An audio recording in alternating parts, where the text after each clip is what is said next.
Abra sua Bíblia, 2 Reis, capítulo 5.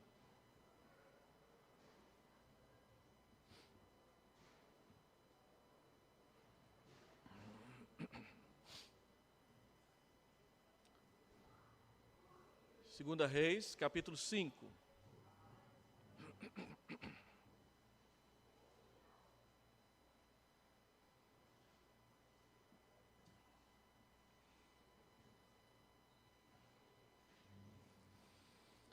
Naamã, comandante do exército do rei da Síria, era grande homem diante do seu senhor e de muito conceito, porque por ele o Senhor dera vitória à Síria. Era ele herói da guerra, porém leproso. Saíram tropas da Síria e da terra de Israel, levaram cativa uma menina que ficou ao serviço da mulher de Naamã. Disse ela à sua senhora: tomara o meu senhor estivesse diante do profeta que está em Samaria, ele o restauraria da sua lepra. Então foi Naamã e disse ao seu senhor: assim e assim falou a jovem que é da terra de Israel. Respondeu o rei da Síria: vai, anda, e enviarei uma carta ao rei de Israel. Ele partiu e levou consigo 10 talentos de prata, 6.000 siclos de ouro e 10 vestes festivais. Levou também ao rei de Israel a carta que dizia: logo em chegando a ti esta carta, saberás que eu te enviei Naamã, meu servo, para que o cures da sua lepra. Tendo lido o rei de Israel a carta, rasgou as suas vestes e disse: acaso sou Deus com poder de tirar a vida ou dá-la, para que este envie a mim um homem para eu curá-lo de sua lepra? Notai, pois, e vede que procura um pretexto para romper comigo. Ouvindo, porém, Eliseu, homem de Deus, que o rei de Israel rasgara as suas vestes, mandou dizer ao rei: por que rasgaste as tuas vestes? Deixa-o vir a mim e saberá que há profeta em Israel. Veio, pois, Naamã com os seus cavalos e os seus carros e parou à porta da casa de Eliseu. Então Eliseu lhe mandou um mensageiro, dizendo: vai, lava-te 7 vezes no Jordão, e a tua carne será restaurada e ficarás limpo. Naamã, porém, muito se indignou e se foi, dizendo: pensava eu que ele sairia a ter comigo, pôr-se-ia de pé, invocaria o nome do Senhor, seu Deus, moveria a mão sobre o lugar da lepra e restauraria o leproso. Não são, porventura, Abana e Farfar, rios de Damasco, melhores do que todas as águas de Israel?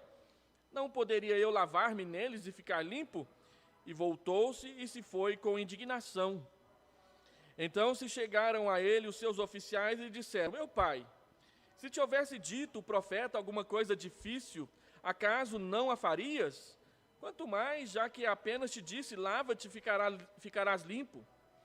Então desceu e mergulhou no Jordão 7 vezes, consoante a palavra do homem de Deus, e a sua carne se tornou como a carne de uma criança, e ficou limpo. Voltou ao homem de Deus, ele e toda a sua comitiva, veio, pôs-se diante dele e disse: eis que agora reconheço que em toda a terra não há Deus senão em Israel. Agora, pois, te peço, aceites um presente do teu servo. Porém ele disse: tão certo como vive o Senhor, em cuja presença estou, não o aceitarei. Instou com ele para que o aceitasse, mas ele recusou. Disse Naamã: se não queres, peço-te que ao teu servo seja dado levar uma carga de terra de 2 mulos, porque nunca mais oferecerá este teu servo holocausto, nem sacrifício a outros deuses, senão ao Senhor. Nisto perdoe o Senhor a teu servo, quando o meu senhor entra na casa de Rimom para lhe adorar. E ele se encosta na minha mão, e eu também me tenha de encurvar na casa de Rimom, quando assim me prostrar na casa de Rimom, nisso perdoe o Senhor a teu servo. Eliseu lhe disse: vai em paz. Quando Naamã se tinha afastado certa distância, Geazi, o moço de Eliseu, o homem de Deus, disse consigo: eis que meu senhor impediu a este Ciro, Naamã, que da sua mão se lhe desse alguma coisa do que trazia. Porém, tão certo como vive o Senhor, hei de correr atrás dele e receberei dele alguma coisa. Então foi Geazi em alcance de Naamã. Naamã, vendo que corria atrás dele, saltou do carro a encontrá-lo e perguntou: vai tudo bem? Ele respondeu: tudo vai bem. Meu senhor me mandou dizer: eis que agora mesmo vieram a mim 2 jovens dentre os discípulos dos profetas da região montanhosa de Efraim. Dá-lhes, pois, 1 talento de prata e 2 vestes festivais. Disse Naamã: ser servido tomar 2 talentos. Instou com ele e amarrou 2 talentos de prata em 2 sacos e 2 vestes festivais. Pô-lo sobre 2 dos seus moços, os quais os levaram adiante dele. Tendo ele chegado ao outeiro, tomou-os das suas mãos e os depositou na casa e despediu aqueles homens que se foram. Ele, porém, entrou e se pôs diante de seu senhor. Perguntou-lhe Eliseu: de onde vens, Geazi? Respondeu ele: teu servo não foi a parte alguma. Porém ele disse: porventura não fui contigo em espírito, quando aquele homem voltou do seu carro a encontrar-te? Era isto ocasião para tomares prata e para tomares vestes, olivais e vinhas, ovelhas e bois, servos e servas? Portanto, a lepra de Naamã se pegará a ti e à tua descendência para sempre. Então saiu de diante dele leproso, branco como a neve. Oremos. Deus Santo, nós queremos pedir ao Senhor a Tua palavra para que ela edifique o Teu povo e ensine para nós a verdade do Teu caminho. Permita-nos, Deus, não nos desviarmos nem para a direita, nem para a esquerda, mas acertarmos os nossos passos com o Senhor mediante a revelação que o Senhor nos dá graciosamente na Tua palavra.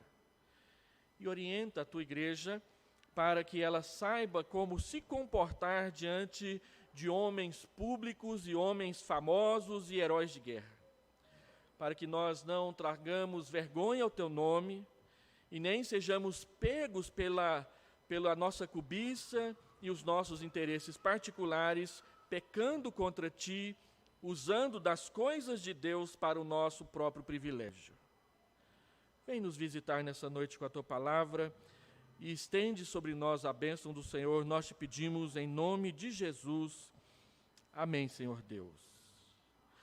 Nós temos meditado já hoje a 4ª exposição que eu faço sobre Eliseu.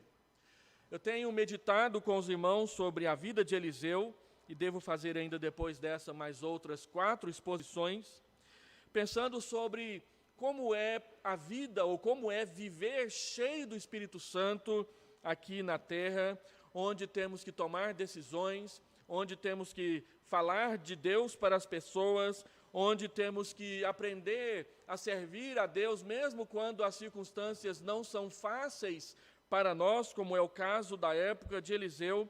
Como é possível um homem, uma mulher, um jovem, uma jovem viver cheio do Espírito Santo ou cheia do Espírito Santo num momento como esse? Quem estuda a Bíblia e o Antigo Testamento sabe que a presença e a ação do Espírito Santo na vida das pessoas, ela recebeu uma ênfase diferente, um toque, um quê de diferença entre um testamento e outro. Depois de Jesus Cristo e depois do dia de Pentecostes, a Bíblia diz que a promessa de que o Espírito Santo viria e habitaria em todas as pessoas que crescem no Senhor Jesus Cristo já está em andamento, já está acontecendo. Paulo diz, Romanos capítulo 5, a partir do verso 5, que a nossa esperança não confunde, e a primeira razão que ele alista porque a nossa esperança não pode ser enganada, confundida, é porque o amor de Deus é derramado nos nossos corações através e pelo Espírito Santo que nos foi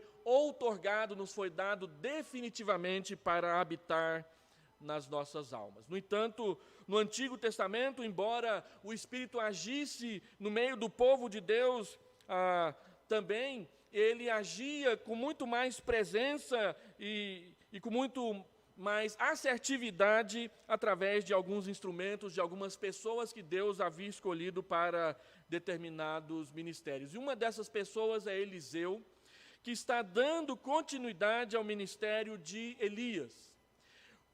Como Elias é um precursor de Cristo, é aquele que, segundo as profecias diziam, que estava preparando o caminho do Senhor, e esse espírito de Elias surgiu na pessoa de João Batista. O ministério de Eliseu, ele toma um formato muito parecido com o ministério de Jesus, de visitar pessoas, de atender pessoas, de cuidar de pessoas, de alcançar pessoas, principalmente por meio, não de ações tempestivas e poderosas do Espírito Santo de Deus, mas ensinando, pregando, cuidando e até mesmo realizando milagres, conforme Deus concedia aos seus profetas. Nós aprendemos e vimos que aquilo que Eliseu pediu para Elias, porção dobrada do Espírito, não quer dizer que ele tinha permissão de fazer o dobro dos milagres que Elias fez. Se você contar cada um dos milagres que Elias fez e cada um dos milagres que Eliseu fez, você verá, a conta está correta, Eliseu de fato fez o dobro dos milagres que Elias fez. No entanto, porção dobrada do Espírito não quer dizer simplesmente ter permissão para fazer o dobro dos milagres,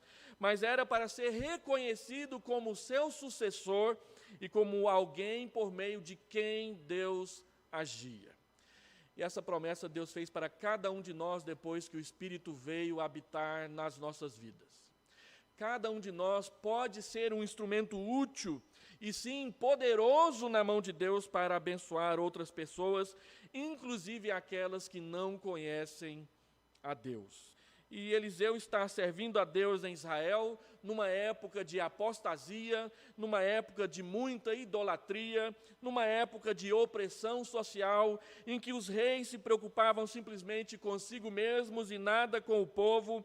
Israel está passando agora por um período de decadência, no qual nós chamamos na história do Antigo Testamento de o período sírio, quando a Síria, não a Assíria, mas a Síria, começa a crescer e Israel e Judá passam a diminuir nas suas fronteiras por causa de invasões, por causa de tributos, por causa de opressões do reino vizinho.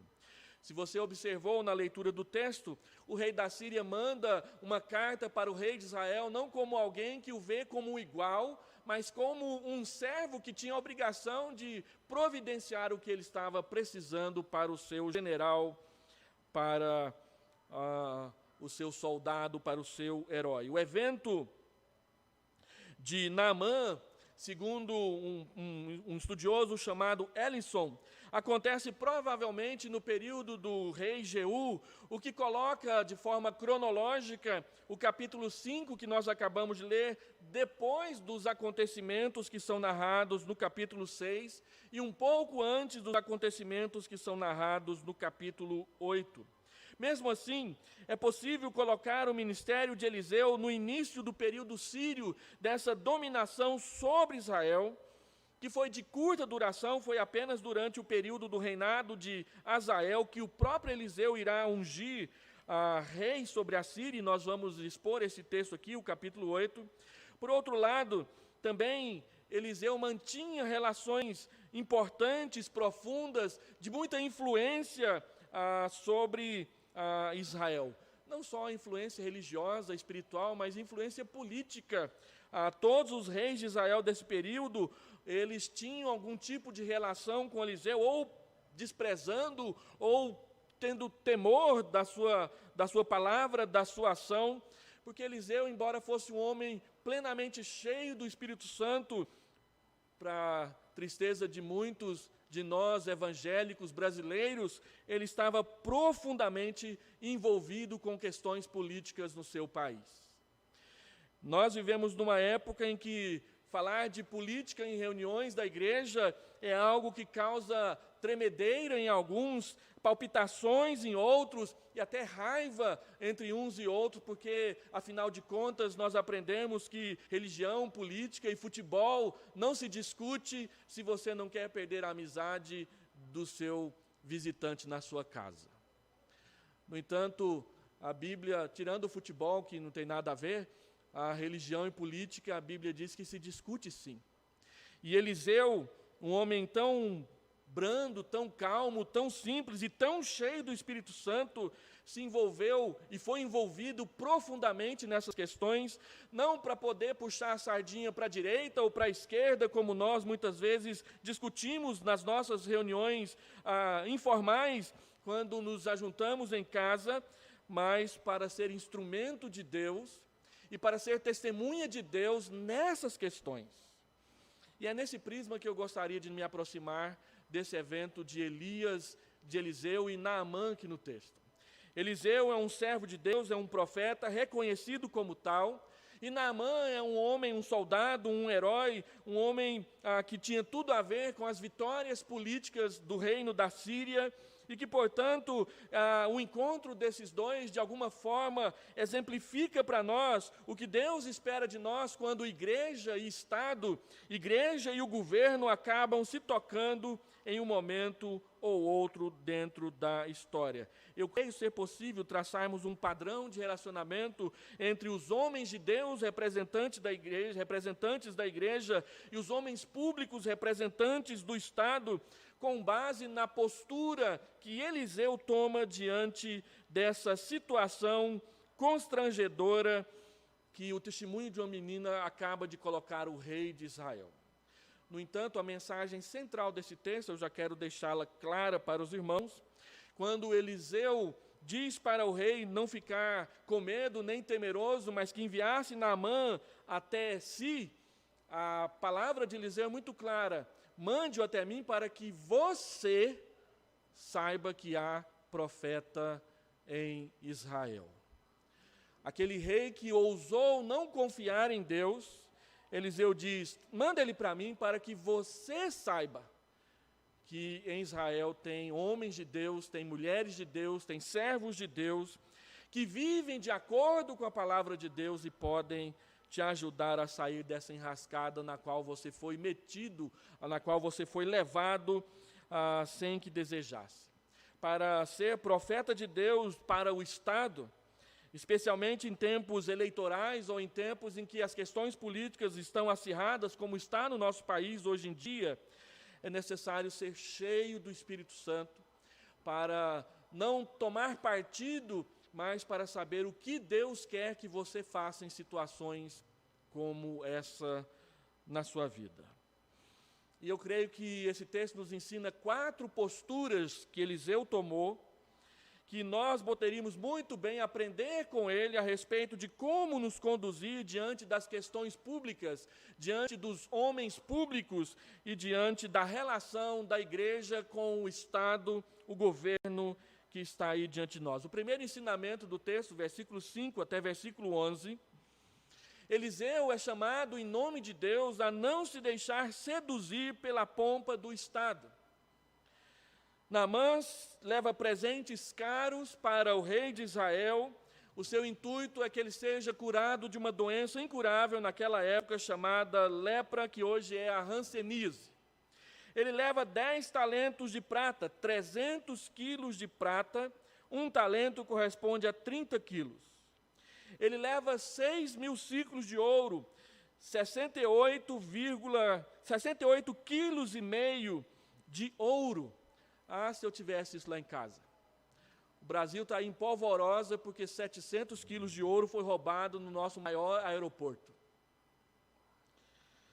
E ele leva 10 vestes festivais, melhor terno Armani daquela época para as pessoas usarem. E Naamã espera de Eliseu tratamento VIP.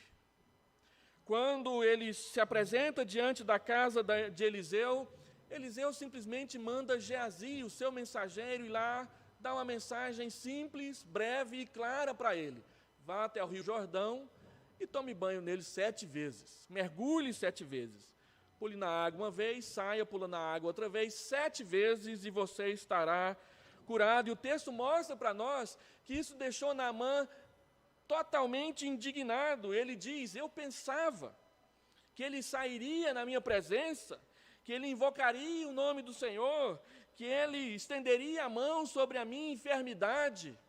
Tudo aquilo que os políticos querem que os pastores e os líderes evangélicos e religiosos do nosso país façam com eles quando eles vierem nos visitar. Eles querem pompa, eles querem tratamento VIP, eles querem que nós reconheçamos que eles têm poder e nós não temos poder algum na presença dele. Ele espera de Eliseu um ritual pomposo, pôr-se de pé, invocar o nome do Senhor com impostação de voz, orar em voz alta. E que ele movesse a mão ali em cima, literalmente erguendo as mãos, impondo as mãos sobre a sua pele ferida e machucada, para que o leproso fosse restaurado. Mas Eliseu não fez nada disso. Eliseu mandou o seu servo dizer para ele: vá até o Rio Jordão, mergulhe 7 vezes, isso será suficiente. Como nós vimos na última exposição, os milagres de Deus não são para esbanjamento, não são para prazer, não são para mostrar que as pessoas são grandes e outras são pequenas. Os milagres de Deus são para atender às nossas necessidades. E Deus queria mostrar para Naamã que ele não precisa de pompa. E Deus queria mostrar através de Eliseu que nós não precisamos correr atrás dessas coisas para servir a Deus. Um dia chegaram para Billy Graham e disseram: por que o senhor não se candidata à presidência da República dos Estados Unidos da América? Ele era um pregador mundialmente famoso. Nos Estados Unidos a sua palavra era muito respeitada, então muitos políticos vinham até ele pedindo para que ele se tornasse um político e se candidatasse à presidência da República dos Estados Unidos. Você seria o presidente mais poderoso do mundo e isso seria muito bom para as suas causas de pastor. E Billy Graham deu uma resposta muito curta e muito simples. Ele diz: eu não me candidato à presidência da República dos Estados Unidos porque eu não quero ser rebaixado de posto. Na posição em que eu sou embaixador de Deus. Ser eleito presidente da República, eu cairia dessa posição na qual Deus me colocou. Deus não quer que eu seja essas coisas. Deus quer que eu seja embaixador do Evangelho, e é isso que eu quero fazer. Esse comportamento de esperar um tratamento pomposo é muito comum no meio daquelas pessoas que querem aparecer ou que querem galgar o poder.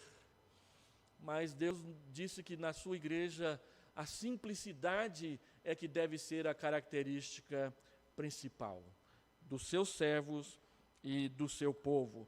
Naamã chega diante da casa de Eliseu, mais ou menos com aquele discurso que vira e mexe a gente ouve aqui no nosso país. Você sabe com quem você está falando? É o juiz tal, é o cantor tal, é a jogadora de basquete tal, é o goleador fulano de tal, é o cara que ganha mais do que você. E que, portanto, pode te colocar numa fria se você não engraxar os seus sapatos ou lhe der um filezinho de presente. Mas Eliseu simplesmente diz: vá e Deus vai te curar. Segundo, Eliseu nos mostra na sua postura, versículo 8 até versículo 12, que Deus não deseja que nós devamos, como servos dele, querer impressionar o Estado com manifestações espetaculares. Eliseu dá a atenção necessária, porém ele não dá a atenção esperada. Versículo 8 e versículo 10 está escrito o que Eliseu fez no serviço de Naamã. O texto diz claramente para nós: ouvindo, porém, Eliseu, homem de Deus, que o rei de Israel rasgara as suas vestes, mandou dizer ao rei: por que rasgaste as tuas vestes? Deixa-o vir a mim, e saberá o rei de Israel que há profeta em Israel. Versículo 10, então Eliseu lhe mandou um mensageiro, dizendo: vai e lava-te 7 vezes no Jordão, e a tua carne será restaurada, e ficarás limpo. O desejo de Deus era mostrar para o rei de Israel, e também para Naamã, que não há necessidade de pompa, não há necessidade de querer ter muito poder, porque aquele que tem todo o poder faz as coisas de forma simples. Simplicidade. E ele manda Naamã tomar banho no rio. Naamã fica indignado, e são os seus generais que vão convencê-lo a seguir o conselho de Eliseu. Eliseu quer mostrar-lhe a ele e ao rei que a cura nada tinha de mágico, mas era somente uma graça concedida por Deus a Naamã.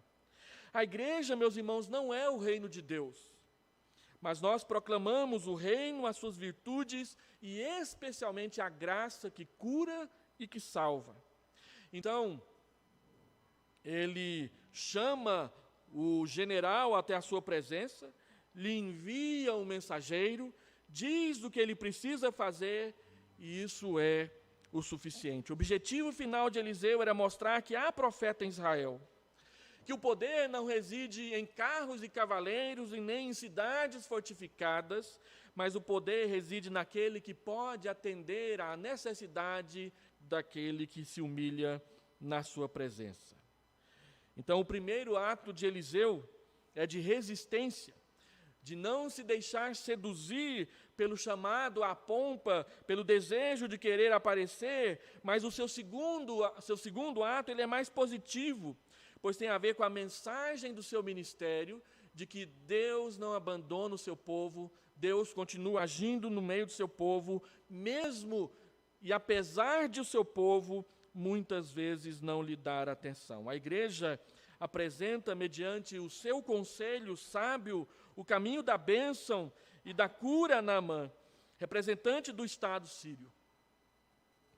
Ele recebe o necessário, ele recebe o suficiente, nada mais, porém também nada menos.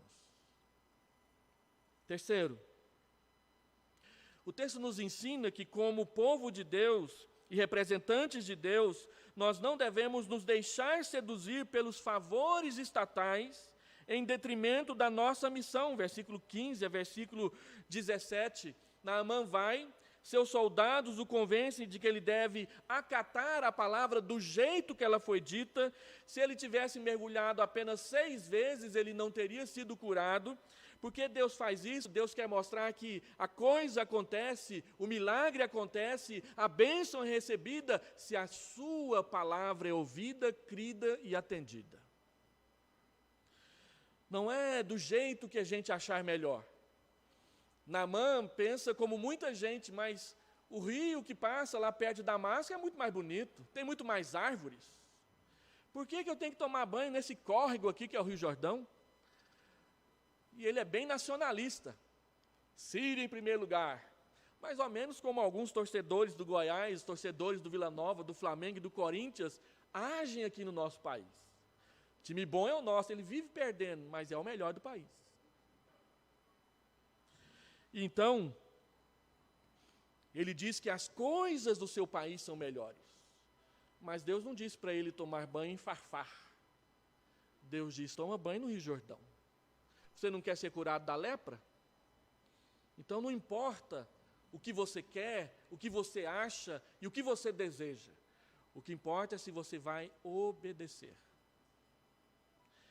E o texto diz que ele toma banho, ele pula na água 7 vezes, e na 7ª vez, quando ele sai da água, ele sai com aquela pele de bebê. Ainda bem que a hiena não estava lá, porque senão ela ia querer morder na bochecha dele. Ia dar problema, né? Claro que não. Mas pele de bebê todo mundo quer pegar. Porque é macio, está tudo novinho, não tem ruga, não tem cicatriz, não tem marca. Mas, quando ele vê que Deus faz o milagre, este homem muda completamente a sua atitude.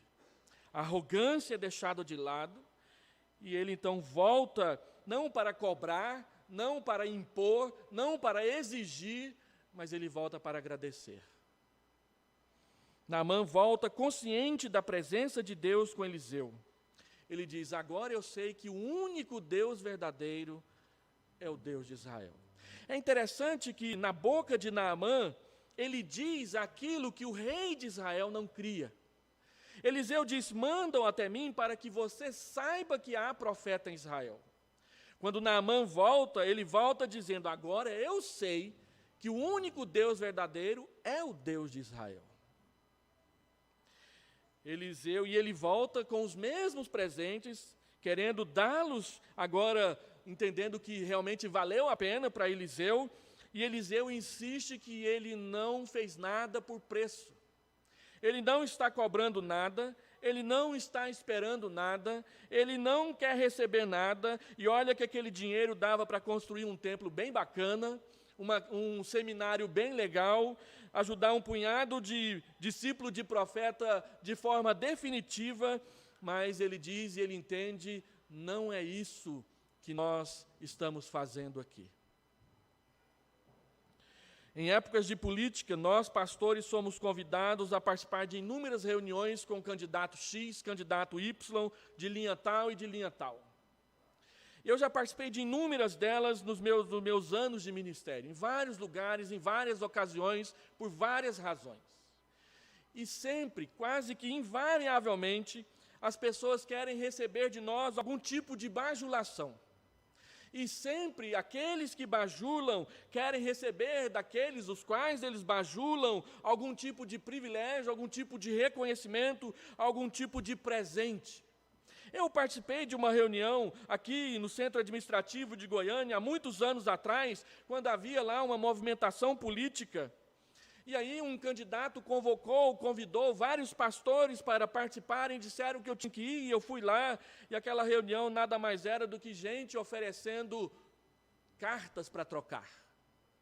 Se vocês nos derem atenção nas suas igrejas, nós vamos oferecer isso, vamos pagar aquilo, vamos comprar aquilo outro, vamos construir aquilo, vamos conceder isso para vocês. E do outro lado, vários pastores dizendo, nós queremos de vocês dinheiro para trazer conjunto musical tal, para fazer a conferência evangelística tal, para equipar o nosso templo, para construir coisas, e era uma conversa de troca o tempo inteiro.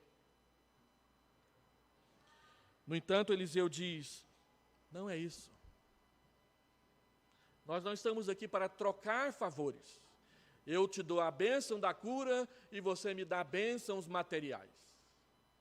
O serviço que nós prestamos, embora ele precise dessas coisas, Deus insiste em querer nos ensinar que quando nós contribuímos e quando nós recebemos, nós o fazemos porque confiamos na sua graça e não porque queremos trocar coisas por bênçãos. Eliseu resiste aos presentes, Naamã insiste em doar, e Eliseu diz, de forma nenhuma, eu não quero a oferta, porque aquilo poderia levar Naamã a achar que fora merecedor de alguma coisa, quando na verdade não tinha sido. Foi a graça de Deus que o alcançou, foi a graça de Deus que o curou, foi o favor não merecido de Deus quem lhe purificou da sua enfermidade. E então, toda a honra da cura deveria ser dada unicamente a Deus, e isso não custaria nada para ninguém, a fim de que ninguém dissesse que comprou, ou que alguém dissesse que vendeu a bênção de Deus, porque ele era o tal e ele merecia tal coisa. Será que a igreja do Senhor Jesus não lê essas coisas na sua Bíblia Sagrada?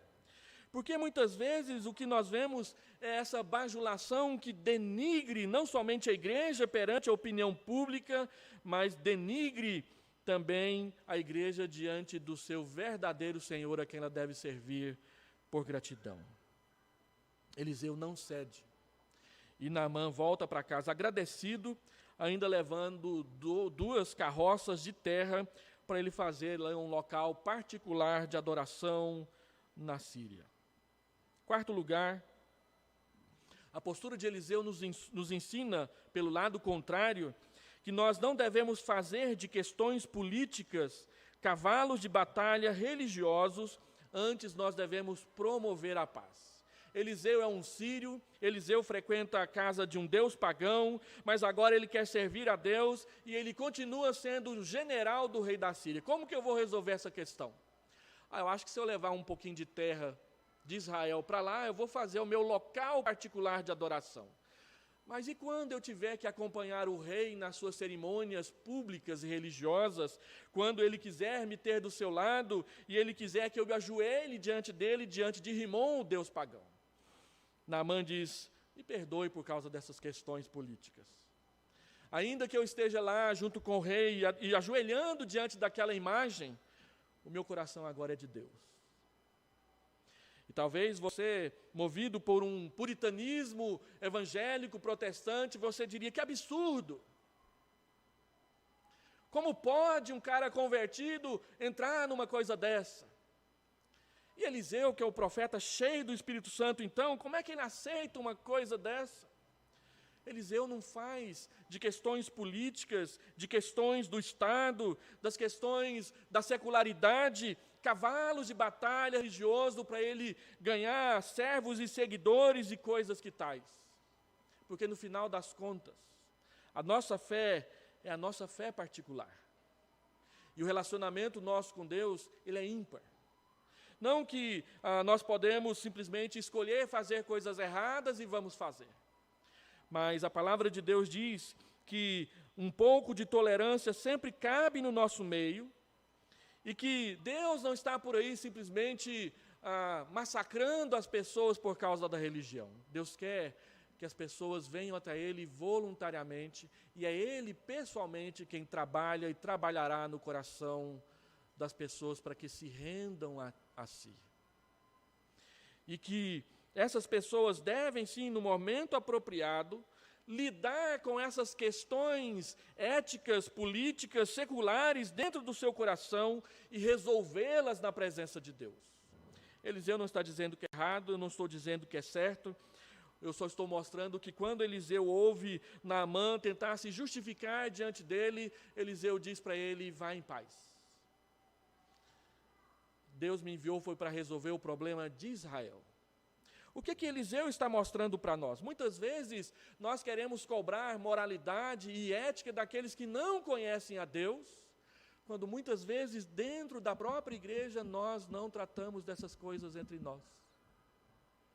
Nós gritamos a sujeira do mundo, mas empurramos para debaixo do tapete as nossas sujeiras particulares. Eliseu está dizendo: olha, eu não vou cobrar de pessoas do mundo aquilo que eu devo cobrar das pessoas de Deus. Agora, nós não devemos deixar de cobrar das pessoas de Deus aquilo que é devido a Deus, porque essas pessoas já disseram publicamente que amam e servem a Deus. Então, Eliseu diz para Naamã: vá em paz para a Síria. Mas depois, quando Geazi faz uma bobagem, Eliseu não deixa passar batido. Geazi tem que agir direito. Geazi é discípulo do profeta. Geazi conhece o Deus de Israel. Geazi é testemunha ocular dos milagres e das coisas de Deus. Geazi não tem permissão para carregar terra para lugar nenhum. E Geazi não tem permissão para sair buscando ouro e prata e camisa de quem quer que seja, usando a mentira como expediente para poder alcançar essas coisas. Então, o texto mostra para a gente que a igreja ela não é tutora do Estado, mas ela é o seu profeta. Isso nós aprendemos com os reformadores e todos os grandes pregadores da história da igreja. Calvino defendia uma separação entre igreja e Estado que não fosse plena. Essa relação com o Estado incluía tanto tensão quanto interação. Como o governo de Deus é sobre toda a criação, a igreja deve sim participar positivamente da sua sociedade, contribuindo positivamente para uma sociedade melhor, não para uma sociedade pior. E o que Calvino queria dizer com isso? Embora igreja e Estado sejam esferas diferentes, e elas em muitos momentos têm tensão e choque entre elas, o que Deus deseja é que haja tensão quando o pecado estiver atrapalhando essa relação, mas que haja cooperação quando o bem comum e a melhoria da situação de vida das pessoas estiver em jogo. Calvino entendia que a igreja deveria cooperar com o Estado nas coisas próprias do Estado, fornecendo ao Estado cidadãos honestos, famílias firmes, saudáveis, que pagassem os seus impostos e que cuidassem da coisa pública com respeito. Mas ele também dizia que o Estado deveria cooperar com a igreja, permitindo a liberdade de culto e promovendo a paz, de tal forma que quando eu saísse da minha casa para ir para o culto, eu pudesse fazê-lo com segurança, sabendo que eu não seria roubado e nem assassinado no meio do caminho. O Estado deve promover a paz e o direito de ir e vir, e a liberdade de culto. E a igreja deve fornecer ao Estado famílias honestas, saudáveis, cidadãos fiéis cumpridores dos seus deveres. E a gente vê isso aqui na relação de Eliseu com Naamã, quando ele mostra que nós não devemos ficar brigando por coisas picuinhas entre nós, mas que nós devemos anunciar ao Estado e aos seus representantes a palavra de Deus. Por isso, Eliseu não tem vergonha de dizer para o rei de Israel: mande-o até mim para que você saiba que há profeta em Israel. Nós temos que nos levantar nesse nosso país e viver uma vida cristã digna de Deus de tal forma que o Estado saiba que há uma igreja de Deus vivendo no meio dele. E assim ele precisa pensar duas vezes antes de aprovar leis injustas e iníquas na presença do povo. Mas nós devemos contribuir para que o nosso país seja um país melhor. Quando Naamã tem essa experiência tremenda com Deus, ele volta para casa dizendo: eu sei, em Israel há Deus e há profetas. Será que as pessoas dizem isso de nós, quando saem de perto de nós? O objetivo de Eliseu era mostrar a Israel que ele era profeta de Deus para Israel, e não para a Síria. Porque era Israel que estava se afastando de Deus. E então, o texto nos mostra que a igreja, ela defende a liberdade religiosa também por amor à paz, não por causa de discursos de ódio. Nós amamos a paz. Nós queremos a paz. Nós queremos o progresso da nossa cidade e do nosso país. E nós não estamos brigando por causa dessas coisas, simplesmente para que nós sejamos aqueles que vão mandar nos outros, mas porque nós queremos ter direito de adorar e servir ao nosso Deus e mostrar para as pessoas que afastar-se de Deus é um mau negócio para toda a nação e não só para algumas pessoas escolhidas de Deus. E por último, o texto se volta para Geazi e ele ensina para nós que como igreja, como servos e servas de Deus, nós não podemos e nós não devemos fazer da mentira instrumento de conquistas pessoais, usando o nome de Deus para isso, tirando partido da boa vontade daqueles que não conhecem a Deus como nós conhecemos. Versículo 20 a versículo 27, nós temos o desastre da decisão que Geazi toma, tudo tentando esconder de Eliseu o que ele estava para fazer e o que ele fez. Geazi, diz o texto, e o texto deixa bem claro para nós, nele pensando consigo mesmo: eu vou tirar proveito dessa situação. A cobiça, como o maior pecado da teologia da prosperidade que reina no Brasil, tem sido o maior motivo de escândalo da igreja contemporânea perante a opinião pública. A teologia da prosperidade, ela expressa uma igreja que é vazia do Espírito de Deus, porque é cheia de cobiça no seu coração, que é movida pelo ouro e pela conta bancária, pelo tamanho da oferta e não pelo serviço a Deus. Geazi, ele ignora tudo o que o seu líder Eliseu faz e faz o oposto e constrói uma história mentirosa para poder tirar proveito disso e usa o nome de Eliseu para poder fazer o que ele tem a fazer. E o texto deixa bem claro para nós que aquele provérbio popular é bem verdade: mentira tem pernas curtas. Quem foi falar para Eliseu que Geazi tinha feito tudo isso? Não foi a sogra, não foi a cunhada, não foi a prima, não foi o outro discípulo invejoso, foi o próprio Deus. E Eliseu não rodeia o toco com Geazi. Onde você foi? Eu nem saí daqui. Então, que história é essa de um camarada descer da carroça, vir se encontrar com você, te dar tanto de prata, te dar tanto de roupa? Da onde isso aconteceu e chegou aos meus ouvidos? Geazi deve ter pensado, quem foi o fofoqueiro? Não tinha fofoca. Tinha a verdade sendo exposta diante da sua mentira. E quem trouxe a mentira, a vergonha pública, foi o próprio Deus. Deus nos adverte muitas vezes, tome cuidado com aquilo que o seu coração deseja. Tome cuidado quando o seu coração deseja coisas, e essas coisas começam a governar a sua fé e a sua relação com Deus. Tome cuidado quando o seu desejo começa a atrair a sua integridade e a sua fé. Tome cuidado quando aquilo que você diz não é aquilo que você aprendeu na escola dominical, no culto, no estudo bíblico e na sua leitura pessoal das Escrituras. Tome cuidado quando você tem que inventar histórias para ganhar bênçãos. Deus permite a sua história ir até um certo lugar e até um certo ponto, mas não mais. Não é porque Geazi é um incrédulo, nós vamos encontrar Geazi de novo lá na frente. Falando bem de Eliseu, inclusive. Daqui a uns dias nós vamos expor esse texto aqui. Mas ele, como um servo de Deus, tomou uma decisão erradíssima, porque quando ele viu aquela bênção, aquele montante de dinheiro diante dos seus olhos, ele se deixou seduzir. E seduzido, ele mentiu, ele construiu inverdades, achando que Deus iria deixar passar batido tudo isso e que ele sairia bem no final das contas.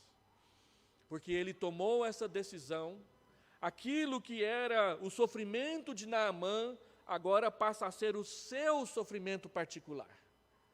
E Deus então diz, sem rodeio nenhum, a doença de Naamã que eu tirei dele, agora é você quem vai carregar, porque você usou da mentira e do meu nome para alcançar desejos pessoais, não abençoados. A história de Geazi, diante do profeta Eliseu, ela mostra até que ponto nós podemos expor à vergonha pública as nossas intenções e as nossas ações. Simplesmente porque Deus não as aprova e nós insistimos nelas. Quando nós pensamos no mensalão que aconteceu há um tempo atrás e ainda tem suas repercussões no nosso país, quando mais de 350 milhões foram prometidos a um tesoureiro de um determinado partido, e que se ele fizesse tudo aquilo e ficasse calado, ele teria isso na sua conta. Mas quando ele foi pego, todo mundo que havia prometido o mundo e o fundo para ele se afastou. Ninguém quis estar comprometido com aquele homem. Então ele abriu o bico. Já que eu não posso ter 350 milhões na minha conta, vocês também não podem. E é assim que muitas vezes a mentira é destruída diante dos olhos das pessoas. Quando a cobiça não é satisfeita, ou quando Deus faz com que ela seja revelada publicamente. A gente cita casos recentes, mas alguns de nós vão se lembrar do caso das parabólicas do ministro Recupero na época do Fernando Henrique Cardoso. Quando a Rede Globo esqueceu um canal aberto. E uma conversa de bastidor foi transmitida para o Brasil inteiro, ao vivo e a cores. E o que estava sendo conversado entre um repórter famoso e um ministro do nosso país era tudo sórdido, baixo e vergonhoso perante os olhos da nação. Foi a mesma coisa que Deus fez com Geazi. Deus não coloca ao ridículo somente homens públicos de partidos grandes. Deus coloca ao ridículo também servos pequenos de igrejas pequenas. Quando a mentira, a cobiça, é que governa a sua fé, as suas ações e as suas intenções. Às vezes nós falamos coisas enormes a respeito dos grandões do nosso país. Mas nos esquecemos muitas vezes das coisas pequenas, também pecaminosas, que nós fazemos e aprovamos os nossos próprios trabalhos. E que para manter isso ou aquilo, temos de mentir. E nos esquecemos que Deus sabe, que Deus vê, e que Deus nos chamou para uma vida diferente. Se nós queremos ser conhecidos por ser pessoas cheias do Espírito Santo, diante das situações que nós somos chamados a vivenciar e a experimentar no nosso mundo, nós precisamos tomar 3 atitudes como Eliseu tomou aqui nesse texto. A primeira delas é saber que a integridade é um valor para nós. Não se vender aos favores estatais e de pessoas famosas, ricas e poderosas, pedindo, esperando ou desejando promoção pessoal ou até mesmo denominacional, mas sermos fiéis a Deus em tudo, o tempo todo e diante de todos, seja quem quer que for, em qualquer ocasião, em qualquer circunstância, íntegros diante de Deus, nós mostraremos ser cheios do Espírito Santo. Segundo, firmeza frente às pressões externas. Eliseu foi pressionado, mas ele não cedeu. Geazi nem precisou ser pressionado, ele simplesmente desejou o que o outro recusou. Não mudar o discurso por causa de favores, nem por causa de proveitos pessoais, mas anunciar profeticamente a palavra de Deus com autoridade e com foco. Quantos pastores, quantos líderes se perderam no caminho, quando começando a ficar conhecidos e famosos, e passaram a ser conhecidos e andar com gente poderosa, se vendeu aos seus favores e ao seu estilo de vida. E por isso perderam o foco e perderam a bênção. Terceiro e último lugar, Eliseu tinha um alvo bem definido. Mande-o até mim, para que você saiba que há profeta em Israel. Israel, o povo de Deus, está se afastando de Deus, e Israel precisa saber que Deus não se afastou dele. Que Deus continua aí. E que se nós o buscarmos, que se nós o procurarmos, Ele se deixará encontrar por nós. Buscai ao Senhor enquanto se pode achar. Invocai-o enquanto está perto. E Ele se deixará encontrar. Humilhai-vos sob a poderosa mão de Deus. E Ele, em tempo oportuno, vos exaltará. Não somos nós que construímos a nossa própria exaltação. É Deus quem a constrói. É claro que a Bíblia diz que nós devemos ser gente competente. Mas Deus abençoa a competência. Mas não é a competência que constrói tudo na nossa vida. Tem muitas coisas que, se Deus não abrir a porta, a gente não pode entrar. E quando Deus fecha a porta, a gente não pode entrar. É Ele quem governa as nossas vidas. As pessoas precisam saber que há Deus no céu e que há Deus de verdade que governa a terra. Nós cantamos uma música que diz que Deus não é Deus de longe, mas de perto, citando um versículo de Jeremias, mas o versículo de Jeremias diz com todas as letras que Deus é Deus de perto e também de longe. Deus está vendo longe e está vendo perto. Ele não está alheio a nós, não é a situação, não é a oposição, não são os empresários, não são os banqueiros, não são os cientistas, não são os intelectuais. Quem governa essa terra é Deus, e se nós não cremos nisso, nós estamos no sal. Porque nós dizemos para todos que cremos em Deus. tem que começar com a gente. Nós temos que obedecer o nosso Senhor. E eu termino dizendo o seguinte: ser cheio do Espírito é ser conduzido por Deus no meio do mundo. O mundo que tem muitas armadilhas, o mundo que oferece muitas coisas, o mundo que tenta o tempo inteiro nos seduzir, nos tirar de perto da nossa comunhão com o Pai e com o Senhor. Nós devemos ser conduzidos pelo Espírito diante do mundo e não pelo mundo diante do Espírito.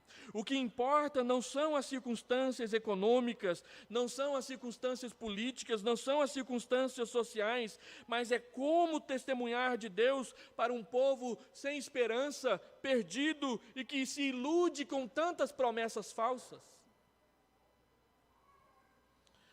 Todas as nossas ações devem ter como alvo o alvo claro, o alvo inequívoco de mostrar a Deus em Israel e de que nós somos os seus servos, de que nós andamos obedecendo a sua palavra e de que nós anunciamos aquele que pode não só trazer bênção sobre a vida das pessoas, mas tirá-las dessa perdição, dessa ilusão, dessa crença de que nós merecemos mais, que os outros têm que nos aplaudir, que os outros têm que nos servir, que os outros têm que nos bajular. Ele é aquele que perdoa os nossos pecados por meio de Jesus. E a única forma de nós entrarmos nesse caminho da plenitude do Espírito, antes de mais nada, é acertando os nossos passos com Jesus.